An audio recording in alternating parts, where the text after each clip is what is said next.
Ayan po mga karek, inumpisahan ko pa lang po at na-assemble ko po yung mga kakabitan po ng backdrop.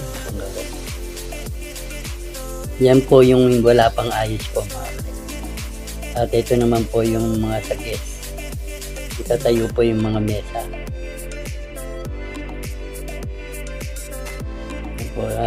Kasalukuyan po na piniprepare ko po yung mga tela para ikabit po dyan sa inassemble kong bakal. At ito naman po ay naayos na po yung mga table. At sila po yung mga alalay ko sa pagtayo ng mga table.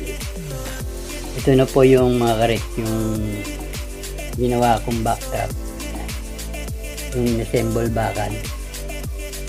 At ito naman po yung tinayo na mga mesa. Ayan po, pinalutan na po namin ng pangalinin.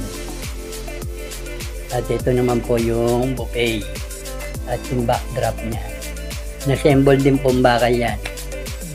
Tapos kinabitan ko na lang po ng mga skirting.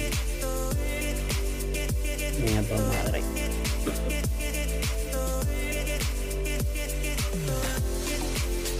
Ito naman po yung mga menu niya. Ayan, beef broccoli.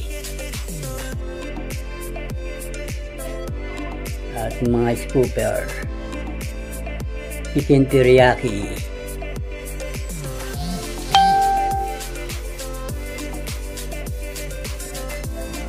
Lengua.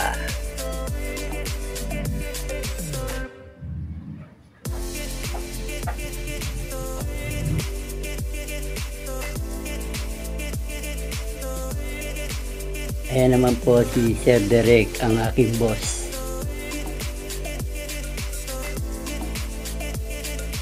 At ito naman si Ma'am Leia, na siya po ang may-ari ng catering. Leia's Catering. Dito po sa Dimitilia Genti de Leon, Valenzuela po.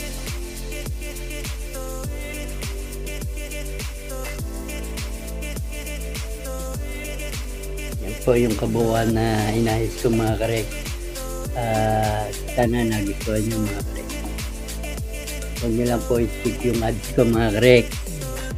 Hanggang dito na lang. Maraming salamat. God bless and keep safe. Bye bye.